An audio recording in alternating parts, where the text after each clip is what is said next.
So in round 6, North Melbourne get absolutely trounced by Carlton by 80-something points. And then on the weekend, we saw pretty much the exact opposite, where North Melbourne probably should have won by 40. The scoreboard doesn't really reflect how dominant they were. There were quite a few junk time goals in the end there by Carlton. The two main reasons why Carlton won last time were the two main reasons why North Melbourne won this time. It felt like a very similar game, but they just switched jerseys at some point. I'm going to show you exactly why. Let's head to the big screen. So let's really look at what Carlton were able to do, but more specifically what North Melbourne weren't able to stop Carlton from doing in their first game when Carlton just rolled them. The first thing I want to highlight is North Melbourne's inability to stop Carlton from spreading. So if we look at this centre clearance right here, you'll see straight away that all of the North Melbourne players, 1, 2, 3, 4, all of the North Melbourne midfielders have collapsed into this contest. And as soon as you miss this tackle and you allow Cherry to get rid of the footy, even though it's a poor handball, they have numbers out the back, Carlton. They're able to spread from this contest, and North Melbourne were just unable to stop that spread. Carlton go easily inside forward 50. We're going to see the same thing here. Really trying to show is North Melbourne's inability to spread from the contest. So straight away, this ball gets knocked down. Carlton get first possession.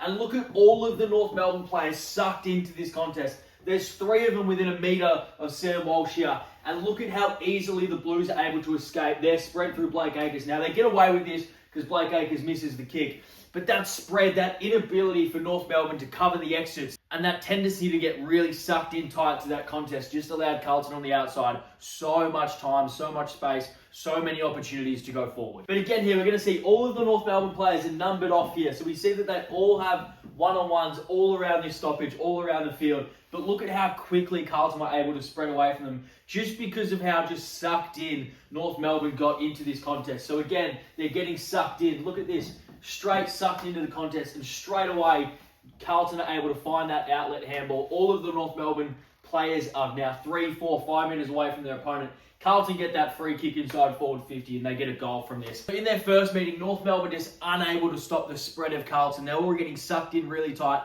unable to stop those handball chains going from inside to out for Carlton. As we just saw in the first game, Carlton were the ones that were able to really hold their space and handball into it. But in the second game, it was North Melbourne that were able to hold their space and handball it into that space. So look, we get a boundary stoppage here a little bit into the second quarter. And I just want us to focus on the North players' ability to hold their space around this contest.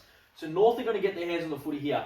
And straight away, 1, 2, 3 Carlton players have been sucked into this contest. And it's going to allow Tom Powell to come out the side of this because they get a quick handball out. Because if you commit numbers to the contest and you don't get that stoppage, North's ability to hold their numbers out of that contest, Tom Powell's by himself out on the wing there, and you get a quality inside forward 50, they get a mark and a shot at goal. And again here, North Melbourne are going to kick to this contest up the wing here. So it's a great contest here from Larkey. But then again, 1, 2 Carlton players versus the 1 North Melbourne player. And straight away, if you miss that tackle, that is why we have numbers out the back. That is why McKercher is allowed so much time and space with the footy here. He's able to do a quick 1-2 with Tom Powell, and bang, you get a really good, solid forward 50 entry. You get time and space with the footy. You're able to find the mismatch of Larkey and Williams right there because McKercher had the time. But to get that time, it comes from North Melbourne's ability and willingness to actually hold out of the contest. Trust the person with the football that they're going to win it like they did there with Luke Davies-Uniacke. Hold out of that contest, get the handball and the set up into that quarterback role behind the footy. McKercher has a beautiful left leg in him. Let's allow him to use it by giving him that time, holding out of that contest, and bang, you get a really good forward 50 entry. Again, this is going to be another really good example of the same thing. So again, we're around a stoppage here, but look at the Carlton players collapse here. So Tristan Sherry's going to get a quick handball out here. As McKercher gets this footy, 1, 2, 3 Carlton players attracted to that football, trying to stop it. But it's a beautiful work here from Tom Powell to stay out of this contest. Trust that McKercher's going to be able to get this handball out. Because when he does, bang, bang, 2 handballs, he's got time and space to make a really good decision. Zerha gets to leak out the back and North Melbourne get a goal. So that's the change that happened. In the first game, it was North Melbourne who were getting sucked into the contest, and Carlton had numbers all over the field on the outside.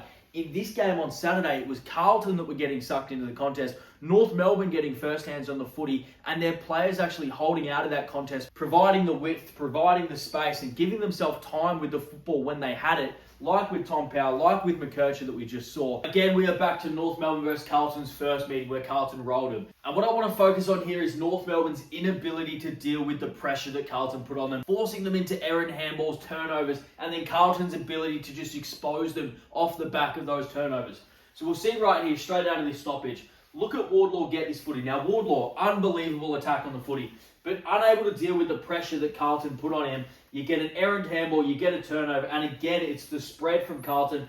With Adam Sard out the back of the contest, he goes into the middle of the ground, and Carlton have all the time in the world to work their way forward in this. And again, they go forward and get a goal. So North Melbourne's inability to deal with that pressure, that was a real theme the last time they played. This is a really great example of North Melbourne not being able to get the ball from inside to out and then succumbing to the Carlton pressure, creating a turnover. So the ball spills out from this centre clearance. North Melbourne are going to get their hands on the footy here through Zach Fisher. But look at all of the North Melbourne players. There's no spread. There's really no ability for Zach Fisher to find an outlet handball. So you're constantly stuck in the phone booth with Carlton, which is where they're at their best.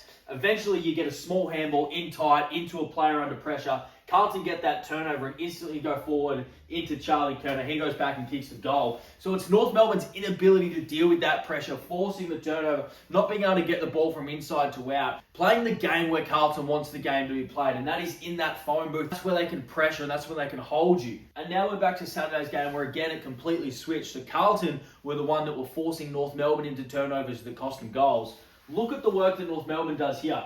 So bang, straight out of this stoppage, Carlton are going to get Hewitt out the back here. But look at the work that Wardlaw does to stay out of this contest. Wardlaw, who's off screen at the moment, doesn't get sucked into Hewitt to try and stop the outlet handball. He's focused on the person who's going to receive the handball, that being Doherty. He puts the pressure on, he forces the fumble, and it's a really quick turnover. McKerchie's able to sidestep a missed tackle, and it's a goal. So that's the result of really good pressure around the contest that forced Carlton into a fumble, into a poor turnover at a poor time and a poor spot on the ground that allows McKerchie, that allows Wardlaw to get that turnover, get the quick handball out to McKerchie, who's able to sidestep his way, and he's a beautiful kick. He's going to punish you when he gets chances like that. But that all comes off the back of North Melbourne's pressure. A boundary throw in on the wing right here. But again, Parker puts the initial pressure on Cripps, forcing the handball. But the pressure really comes on the person receiving the handball. So Simpkin here is left Motlock, and he's putting the pressure at the source where the receiver is actually going to get the football. Bang, that's a big hit for one. So it's great from Jai Simpkin. But then their ability to rebound off this and use the overlap handball. So Simpkin gets the footy back here. And again, they go forward. Carlton's defense here is scrambling. And again, it's McKerchie with a beautiful run from half-back to go and kick the goal on the run. But that all comes from the pressure on the receiver of the handball. Not necessarily all of the North Melbourne players collapsing on the football at once. But now it's the Carlton mids that are under pressure, the Carlton receivers that are under pressure. And there we go. So it's a very stark difference between the two games. And I think the most impressive part of it was that the majority of the momentum, the majority of the winning formula came from the North Melbourne midfield. And that is the reason why you invest so much into these young midfielders. That is why you go and get Wardlaw. That's why you go and get McKerchie. That's why you go and get Sheasel, high picks in the draft year after year after year. And eventually, once you have so many high picks, especially high-picked midfielders like these players are, they're going to repay the faith. They're going to come through. They're going to develop really well. And I think they're just starting to show some flashes of what they can be. Now, of course, there are going to be some struggles, but this was a really good step in the right direction. They played a game style that was very attractive to watch. They played a game style that holds up against a really well-run midfield in Carlton with Paddy Cripps, with Hewitt, with Chera, these seasoned sort of almost veteran players now. And this young midfield really took it up to them and sort of turned the tables on them. It was a sort of a Michael Scott, how the turntables turn situation. And you know what? Carlton fans are rightfully disappointed after the performance. And a lot of people are going to call for the sacking of Michael Voss and things like that. I don't think it's that extreme. I think North Melbourne played a really good game. Obviously, Carlton are going to be disappointed because of how it ended. But North Melbourne played a very, very good game of football. But if you like these sort of breakdown videos, feel free to subscribe. Let me know in the comments what you thought of the video. Maybe you have some different thoughts about the game or